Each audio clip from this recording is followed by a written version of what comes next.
Puji Tuhan. Hari ini kita akan merenungkan firman Tuhan. Apakah yang mengendalikan hidup kita? Dalam Efesus pasal yang keempat, ayat yang ke-17 sampai 18. Firman Tuhan berkata, sebab itu kukatakan dan kutegaskan ini kepadamu di dalam Tuhan.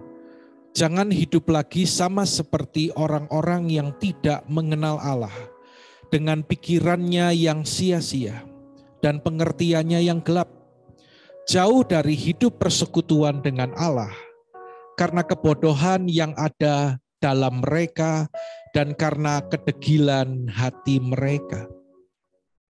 Umat yang dikasihi Tuhan, firman Tuhan berkata, jangan hidup lagi sama seperti orang-orang yang tidak mengenal Allah. Ciri dari orang yang tidak mengenal Allah adalah mereka memiliki pikiran yang sia-sia, pengertiannya yang gelap. Saudara, kita akan melakukan apa yang kita percayai. Dan kita akan mempercayai apa yang ada dalam pikiran kita. Apa yang saudara pikirkan, itu adalah apa yang saudara terima atau Anda izinkan datang dalam pikiran saudara. Ada banyak hal yang bisa menguasai bahkan mengendalikan kehidupan kita sebagai orang percaya. Kita perlu waspada, saudara. Apa saja yang sering mengendalikan kehidupan kita? Kita akan melihat hal yang pertama. Banyak orang dikendalikan oleh rasa bersalah. Mereka merelakan masa lalunya menguasai kehidupannya, mengendalikan kehidupannya. Hidup saat ini, tetapi sebenarnya dia hidup di masa lalu. Apa yang Alkitab catat tentang Kain? Ketika Kain mendapat hukuman dari Tuhan karena membunuh Habil adiknya. Dalam Kejadian pasal yang keempat, ayat yang ke-12 dan seterusnya.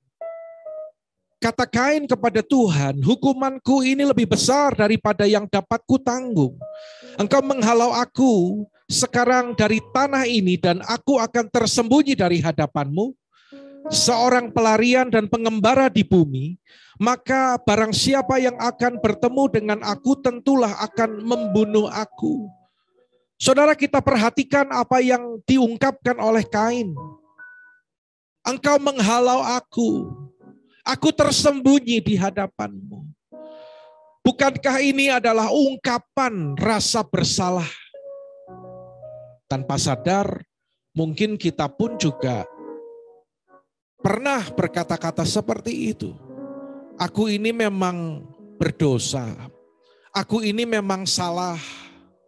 Dari dulu memang aku sudah salah. Saudara, itu adalah ungkapan rasa bersalah. Ya. Dan banyak orang seperti Kain dikejar-kejar oleh rasa bersalah, saudaraku. Karena itu saya mau katakan jangan terbelenggu oleh masa lalu, saudara. Ya, dalam Filipi pasal yang ketiga, ayat yang ke-13, Paulus berkata, aku melupakan apa yang telah di belakangku dan mengarahkan diri kepada apa yang di hadapanku. Saudara, hidup kita saat ini adalah hidup yang memandang ke depan. Yang mengerti katakan amin, saudaraku. Jangan selalu lihat ke belakang. Jangan lihat masa lalu. Kalau orang nyetir mobil, lihat spion sekali-kali itu untuk melihat kondisi, ya, melihat situasi belakang, kanan, kiri. Tetapi apa yang terjadi kalau kita lihat spion terus? Tidak bisa maju, saudara.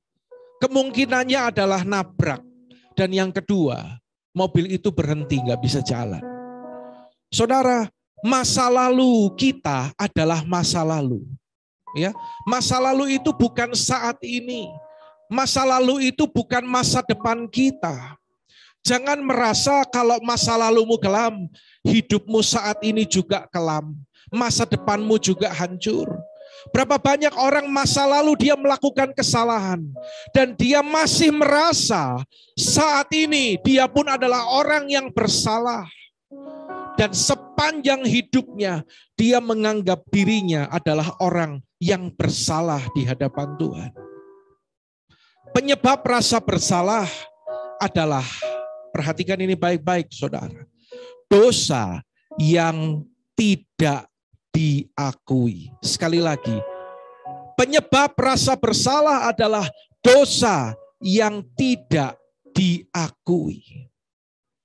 Daud pribadi yang berkenan kepada Tuhan, tetapi dia pernah jatuh dalam dosa.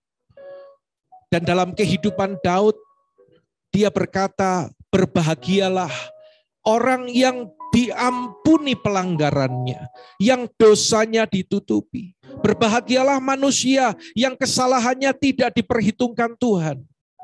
Saudara, kira-kira kalau Daud berani bicara seperti ini, dosanya sudah diampuni belum? Dia yakin enggak kalau dosanya sudah diampuni? Kalau orang masih merasa bersalah, dia enggak mungkin bisa berkata seperti ini. Perhatikan ayat yang kelima. Dosaku kuberitahukan kepadamu, dan kesalahanku tidaklah kusembunyikan. Aku berkata, aku akan mengaku kepada Tuhan pelanggaran-pelanggaranku, perhatikan, dan engkau mengampuni kesalahan karena dosaku. Umat yang dikasihi Tuhan, jangan sembunyikan dosa dan pelanggaran kita. Karena itu akan membuat kita dikejar-kejar oleh rasa bersalah. Yang kedua, banyak orang dikendalikan oleh dendam dan amarah. Ya, menggenggam dendamnya erat-erat dan tidak mau melepaskan pengampunan. Saya tidak tahu keadaan saudara. Apakah kita pun juga termasuk orang-orang yang menyimpan dendam dan amarah? Apa kata firman Tuhan? Ampunilah kami akan kesalahan kami, seperti kami juga mengampuni orang yang bersalah kepada kami. Saudara, ternyata dendam dan kebencian lebih melukai kita daripada orang yang kita benci, saudara. Kita baca sama-sama ayat ini, saudara. Jika tidak ada kendala, bolehkah video bisa di-on? Karena saya rindu untuk berjumpa dengan saudara. Baik, kita baca sama-sama. Amsal 14 ayat yang ke-30. Hati yang tenang menyegarkan tubuh, tetapi iri hati membusukkan tulang. Saudara mau sehat? Saudara mau tetap terus bersuka cita? Jawabannya adalah jangan simpan dendam dan amarah. Puji Tuhan, sampai hari ini saya masih tetap terus menjaga hati saya dari dendam, dari kebencian. Bukan berarti tidak pernah ada masalah dengan orang lain, saudara. Tetapi saya tidak pernah mengizinkan sakit hati, dendam, bahkan kepahitan itu menguasai hati saya. Kita akan nyanyikan lagu ini, saudara.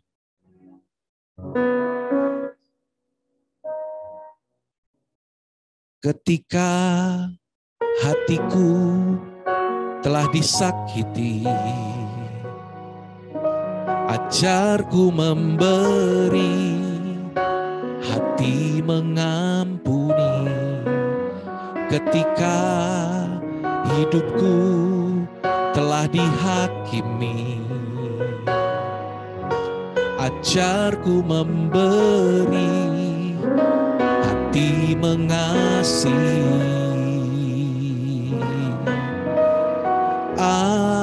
Ampuni bila kami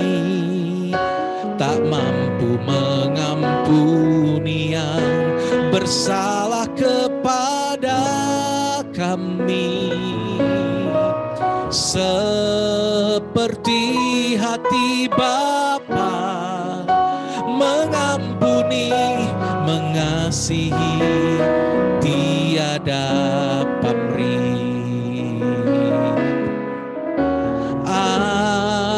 Ampuni bila kami tak mampu mengampuni yang bersalah kepada kami, seperti hati Bapa mengampuni, mengasihi, tiada pamrih.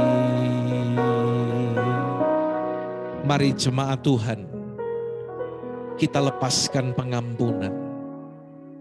Kita lepaskan pengampunan bagi orang-orang yang melukai hati kita. Apa akibatnya jika kita tidak mau mengampuni? Matius pasal yang ke-6 ayat 14 dan 15. Mari saudara juga baca bersama dengan saya. 2, 3. Karena jikalau kamu mengampuni kesalahan orang, Bapamu yang di sorga akan mengampuni kamu juga. Tetapi jikalau kamu tidak mengampuni orang, Bapamu juga tidak akan mengampuni kesalahanmu. Saudara, apa artinya ayat ini? Kalau kita mengampuni, Bapa ngampuni. Tapi kalau tidak, Bapa tidak mengampuni. Artinya, saudaraku, kita tidak masuk sorga. Bagaimana bisa masuk sorga kalau Bapa tidak berkenan untuk mengampuni dosa dan pelanggaran kita? Saya harus katakan, ya, kadang ada orang yang bodoh, saudara. Gara-gara kesalahan orang lain, gara-gara orang lain yang membuat dia kecewa, gara-gara orang lain yang menipu dia, dia sudah dirugikan pada saat itu, tetapi dia tetap izinkan sakit hati, menguasai kehidupannya. Kalau sampai akhirnya tidak mau mengampuni, tidak akan selamat, saudara. Karena Bapa pun juga tidak mengampuni. Saudara, suatu kali ada satu acara pesta perkawinan emas. Ya, kalau ada gambarnya boleh ditampilkan. Sinyonya pengantin tua ini harus menjawab semua pertanyaan dari pembawa acara. Jadi MC-nya ini tanya ke pengantin wanitanya. Inilah percakapan mereka. Ibu, apakah suami ibu ada kekurangannya? Lalu istri ini menjawab, ya sangat banyak, sebanyak bintang di langit. Saya pun tidak sanggup untuk menghitungnya. MC ini terkejut, kok jawabannya sangat banyak. Lalu apakah kebaikan suami ibu juga banyak? Istri ini menjawab, sedikit, bagaikan matahari di langit. MC ini penasaran, saudara. Dan dia terus bertanya, lalu kenapa ibu bisa hidup bersamanya selama lebih dari setengah abad dan tetap saling menyayangi? Lalu ibu ini menjawab, karena begitu matahari itu terbit, maka bintang di langit itu jadi tidak kelihatan.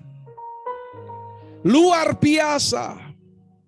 Ruangan itu dipenuhi dengan gemuruh, dengan aplaus, saudaraku. Ya, saudara, mari belajar, saudaraku, untuk tidak melihat kekurangan dan kesalahan orang lain. Tetapi kita melihat kebaikan demi kebaikan yang orang lain perbuat kepada kita.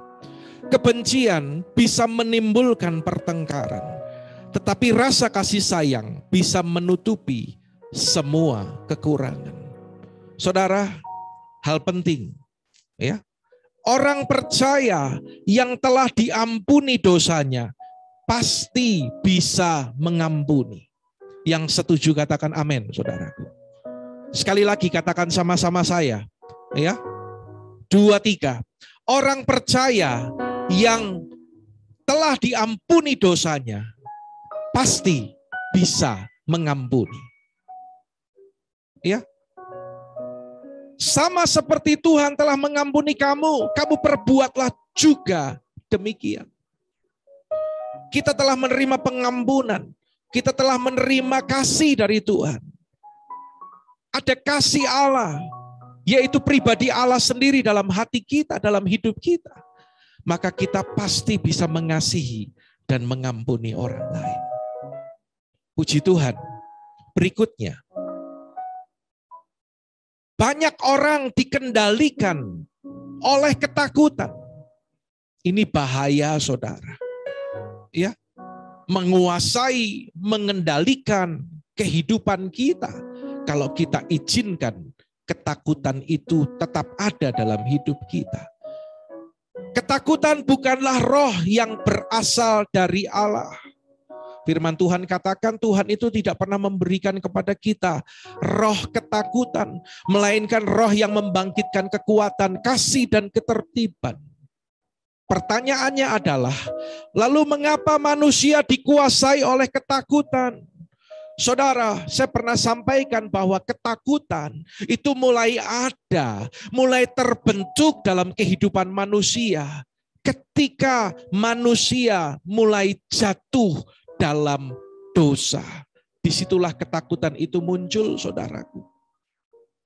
Ketakutan akibat dari perbudakan dosa. Anda perhatikan dalam Roma pasal yang ke-8 ayat 15. Sebab kamu tidak menerima roh perbudakan yang membuat kamu menjadi takut lagi. Tetapi kamu telah menerima roh yang menjadikan kamu anak Allah. Oleh roh itu kita berseru, ya Aba, ya Bapa. Ingat khotbah yang saya sampaikan pada bulan Maret yang lalu. Kisah dari 10 orang pengintai. Ya, ini satu warning, satu peringatan bagi kita, saudaraku, bahwa ketakutan memperbesar masalah. Ketakutan itu menular. Next. Ketakutan itu merenggut janji Allah yang disediakan bagi kita. Hati-hati, saudara. Ayo kita katakan sama-sama. Next. Anda katakan ya, supaya boleh membangkitkan iman kita dan kita boleh terlepas dari ketakutan. Meskipun hari-hari ini banyak alasan yang membuat seseorang itu bisa mengalami ketakutan dalam kehidupannya. Tetapi kita memiliki Tuhan, kita memiliki firman Tuhan. Kita mau katakan sama-sama. 2, 3. Aku tidak takut. Sekali lagi semua saudara. Saya melihat ada yang belum mengatakan. Ya, sama-sama. 2, 3. Aku tidak takut. Aku tidak takut dengan masalah. Katakan, aku tidak takut hari esok. Aku tidak takut masa depan. Aku tidak takut untuk melangkah. Yang percaya, katakan amin. Kita berikan tepuk tangan bagi Allah kita yang luar biasa. Haleluya. Minta nada G. Yesus memegangku dengan tangan kananmu. Yesus memberiku, katakan saudaraku, kemenangan.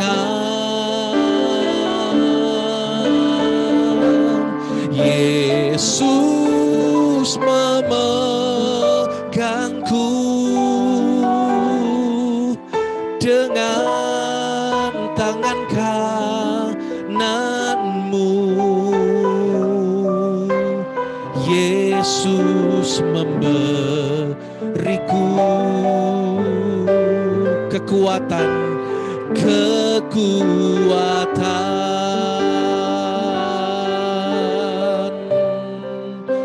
Yesus memberiku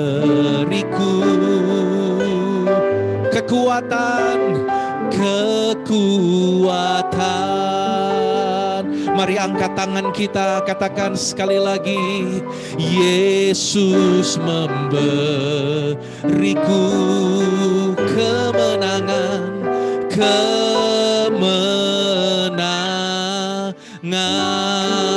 Yang percaya sambut dengan tepuk tangan bagi Allah kita yang luar biasa. Katakan haleluya. Selanjutnya, yang keempat, banyak orang dikendalikan oleh hal-hal materi dan kekayaan. Saudara, Alkitab dengan tegas berkata, akar segala kejahatan ialah cinta uang.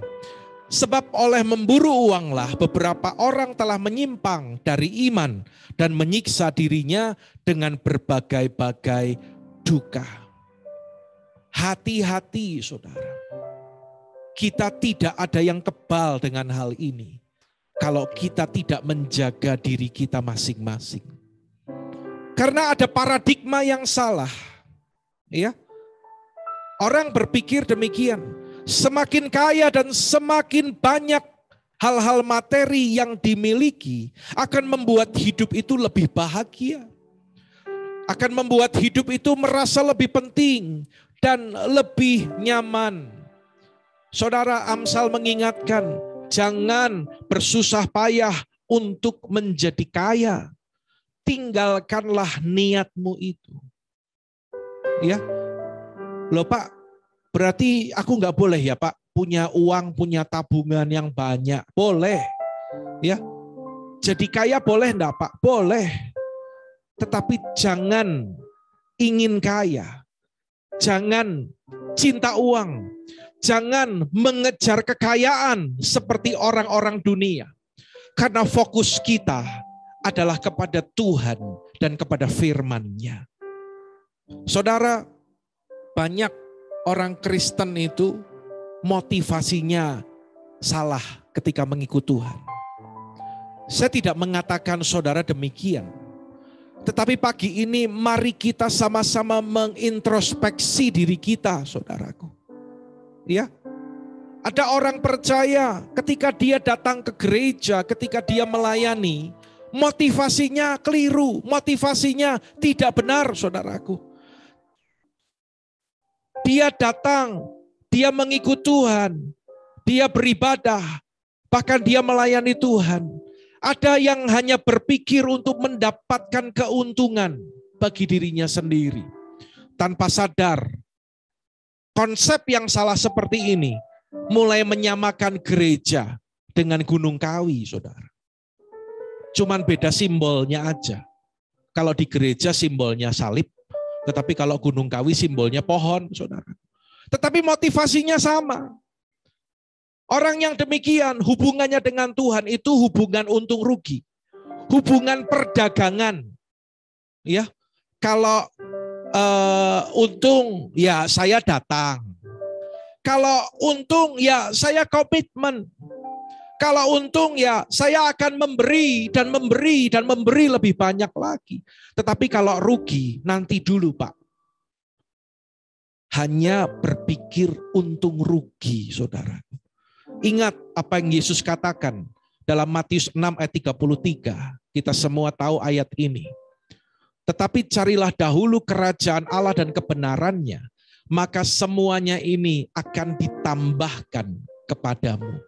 Saudara, perhatikan apa yang Yesus katakan, apa yang Yesus perintahkan. Carilah dahulu kerajaan Allah dan kebenarannya. Saudara renungkan ini. Ini jasmani atau rohani, saudara? Ini hal-hal jasmani, berbicara tentang keuntungan atau rohani? Rohani. Ya, Tuhan ajar kita fokus kepada hal-hal yang rohani. Bahkan ikut Tuhan pun jangan sampai berpikir tentang keuntungan. Orang-orang yang kecewa dalam pengiringannya kepada Tuhan dengan alasan Tuhan tidak jawab doaku. Selama ini aku sudah melayani sedemikian rupa, tetapi kok aku kena COVID, Pak? Tetapi usahaku kena dampak pandemi. Nah, itu berpikir untung rugi. Akhirnya tidak sedikit hari-hari ini orang itu menjadi kecewa dan meninggalkan Tuhan.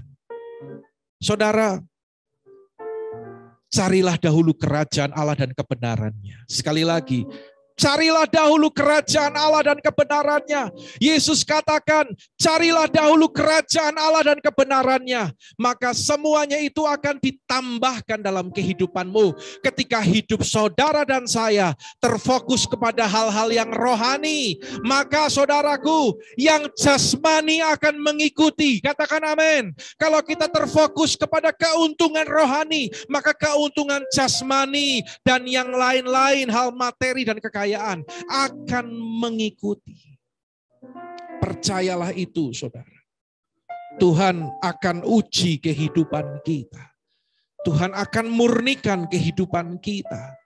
Ya, hari-hari ini Tuhan uji apakah kita sungguh-sungguh pribadi yang berkenan kepada Tuhan. Apakah kita fokus hanya kepada Tuhan, ataukah masih saja kita ikut Tuhan, tetapi fokus kita kepada hal-hal materi, kepada kekayaan. Saudara, arahkan hatimu, hidupmu kepada hal-hal rohani. Maka yang jasmani, maka yang materi itu akan mengikuti saudara. Katakan amin, saudaraku. Yang kelima, banyak orang dikendalikan oleh perasaan ingin diakui dan dihargai. Apa nasihat firman Tuhan? Yuk baca sama-sama yuk. Galatia 1 ayat yang ke-10. Jadi bagaimana sekarang? Adakah ku cari kesukaan manusia atau kesukaan Allah? Adakah ku coba berkenan kepada manusia? Sekiranya aku masih mau mencoba berkenan kepada manusia, maka aku bukanlah hamba Kristus. Saudara, dengan tegas Alkitab berkata, kalau orang yang pikirannya hanya cari perkenanan manusia, kalau kita hanya menunggu pujian manusia, kalau kita ukurannya hanya perkenanan manusia, saudara, kita bukanlah hamba Kristus. Saudara, orang yang demikian mereka tidak memiliki pendirian dan tidak memiliki rasa percaya diri. Standarnya keliru, saudara. Hari-hari ini memang kita lebih banyak di dunia maya, ya, di sosial media. Bahkan ibadah kita sampai hari ini pun juga masih online, saudaraku. Saya perhatikan ada orang yang benar-benar bahagia, benar-benar dia itu merasakan senang ketika ada di sosial media. Apalagi kalau dapat jempol banyak. Saudara tahu jempol banyak? Dapat like. Dia posting sesuatu di Facebook atau di IG. Kalau banyak yang nge-like atau yang ngasih hati, waduh, merasa berharga, merasa senang. Ya. Ada yang memuji-muji, ngerasa senang. Saudara, jangan harapkan pujian dari manusia. Ada orang yang begitu asik dengan hal-hal yang demikian, saudara. Dengar, kita harus berkenan kepada Tuhan. Katakan amin, saudaraku. Jangan cari perkenanan manusia. Ya, jangan cari penilaian manusia. Tetapi carilah perkenanan Tuhan dalam kehidupan kita. Orang yang mencari perkenanan Tuhan, dia akan jujur dengan dirinya sendiri dan dengan orang lain. Bahasa kerennya sekarang enggak jaim, saudara. Ya, jangan sampai kita menjadi orang-orang yang munafik. Sepertinya kita hebat, sepertinya kita itu oke, sepertinya kita itu baik-baik, tapi ternyata kita sedang dalam keadaan yang tidak baik. Saya itu kadang menjumpai ya dalam jemaat. Ketika saya menyapa, saya tanya, apa kabar Bapak Ibu? Apa kabar jemaat Tuhan? Ya, ada saudara jemaat itu yang berkata, saya baik-baik Pak, padahal lagi nggak baik keadaannya. Ya, tetap semangat, tetap sukacita. Saya tetap semangat dan sukacita, padahal dia sedang kehilangan sukacita. Ya. Kadang kita terlalu takut dengan penilaian orang, saudara. Saudara, singkirkan semua hal-hal yang seperti itu. Ya. Kata-kata manusia begitu berharga bagi kita. Dan merasa itu membuat diri kita menjadi luar biasa. Kalau ada yang muji, waduh, kita langsung seperti punya sayap bisa terbang, saudara. Tapi kalau ada orang yang nggak muji, jadi sedih. Saudara, bukankah Tuhan telah berkata bagi hidup kita bahwa hidup kita adalah berharga di mata Tuhan. Kita itu biji matanya Tuhan.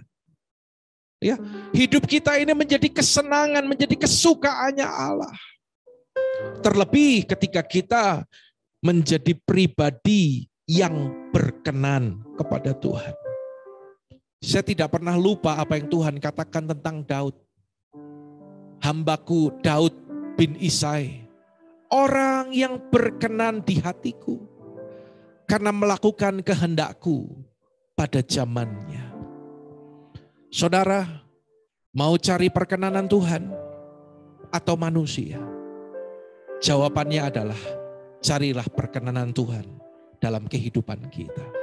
Lakukan kehendak Tuhan pada zaman ini. Ya, mari terfokus kepada Tuhan. Jangan hidup kita dipengaruhi dengan yang kelihatan. Alkitab katakan 2 Korintus 5 ayat yang ke-7, sebab kami ini hidup karena percaya, bukan karena melihat. Ya, jangan hidup hanya dengan yang kelihatan ini, tetapi mulai aktifkan imanmu, mulai bangkitkan imanmu, saudaraku.